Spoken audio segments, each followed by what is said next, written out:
enfants. Lorsque je suis rentrée dans cette petite pièce pour enfants, eh bien, j'ai trouvé un coloriage sur la petite table. Regardez ce coloriage. Est-ce qu'il vous plaît? Oui, Blanche-Neige et les 7 nains. Vous les connaissez, les noms des 7 petits nains?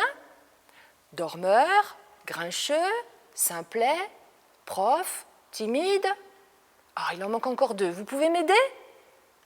Oui, c'est ça. Atchoum et puis Joyeux. Eh bien, vous savez, cette jolie bande dessinée-là me rappelle une histoire. Alors, je vous demande d'ouvrir bien vos oreilles, d'ouvrir bien vos yeux et surtout d'ouvrir bien votre cœur.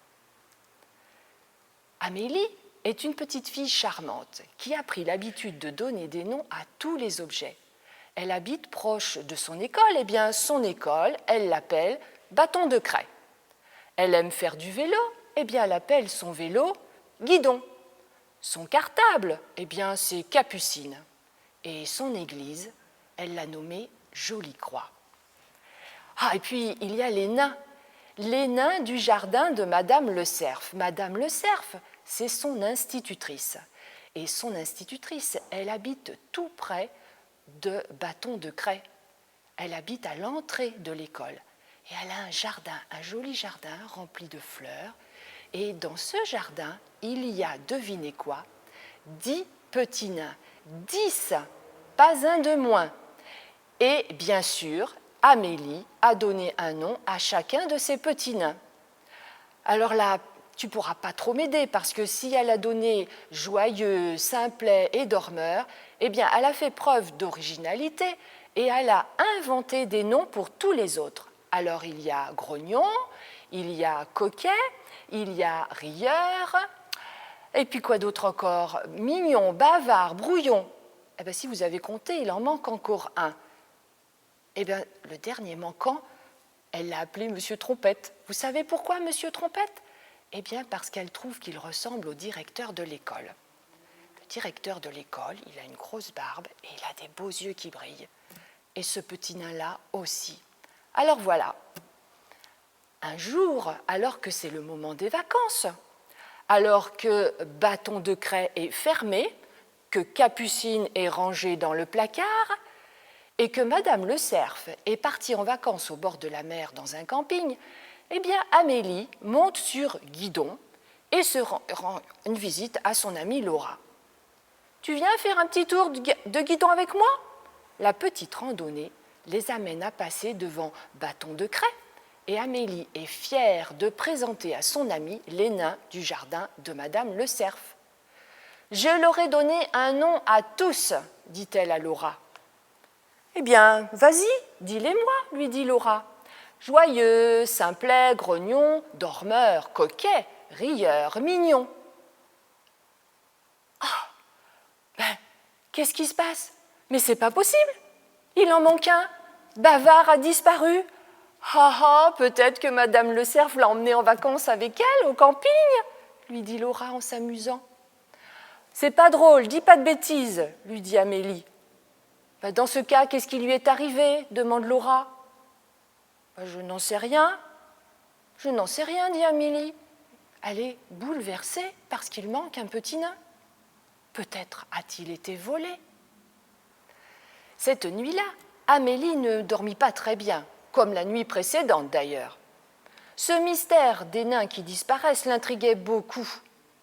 La première chose qu'elle fit le lendemain matin, après son petit déjeuner, fit de monter sur Guidon et de rouler jusqu'à Bâton de Craie. Peut-être que Bavard sera revenu. Hélas, Bavard n'a pas retrouvé sa place. Et devinez quoi, pire encore, voilà que Coquet a disparu à son tour. Maintenant, Amélie n'a plus le moindre doute, il se passe quelque chose d'absolument anormal dans ce jardin. Elle doit à tout prix mettre un terme à ces disparitions. Aussi, elle range Guidon derrière un muret, elle saute par-dessus la barrière elle aussi, elle se dissimule derrière un rosier et elle attend.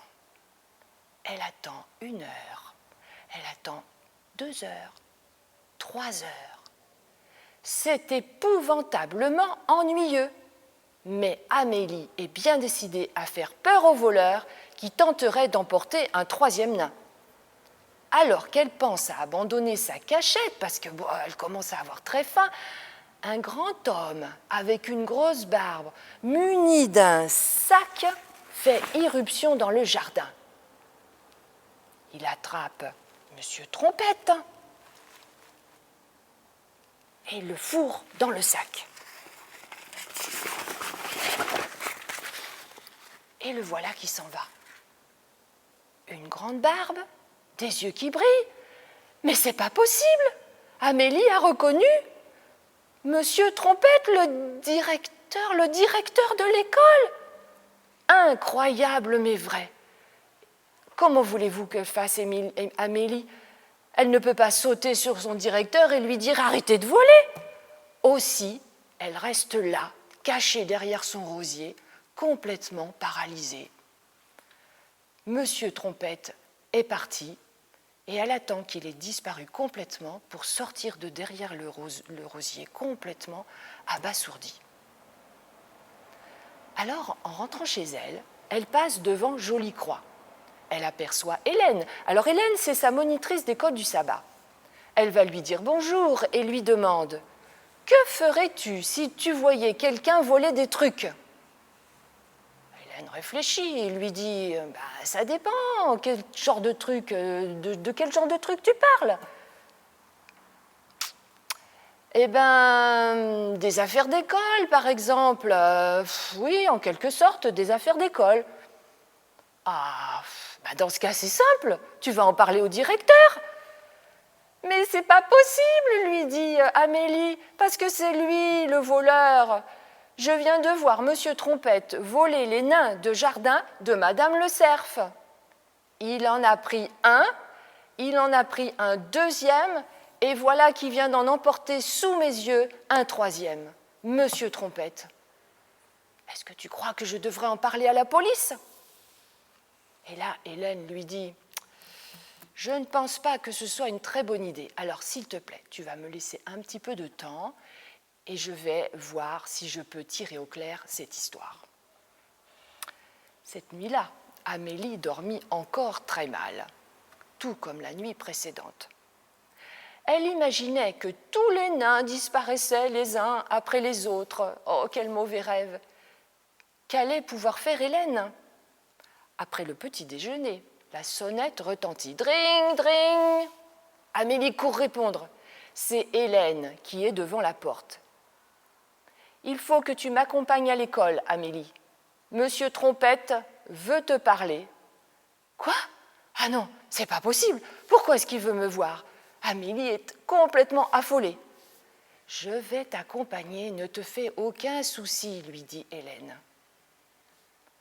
Les voici devant la porte du bureau du directeur. Amélie tremble comme une feuille. Oh là là là là. Dring, dring, devant la porte du directeur. La porte s'ouvre. Monsieur Trompette est là. Bonjour Amélie, bonjour Hélène. Suivez-moi. Amélie lui emboîte le pas très fière. Et Hélène suit tout le monde.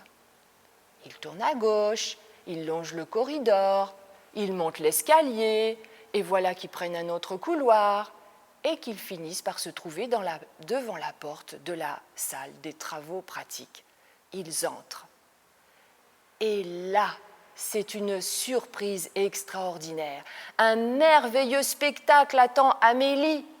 3 nains resplendissants, fraîchement repeints. Elle les voit de ses yeux, Amélie. Ils sont là, tous les 3. Monsieur Bavard et puis Monsieur Trompette, qu'elle a vu sous ses yeux atterrir dans un sac. Alors là, Amélie est heureuse.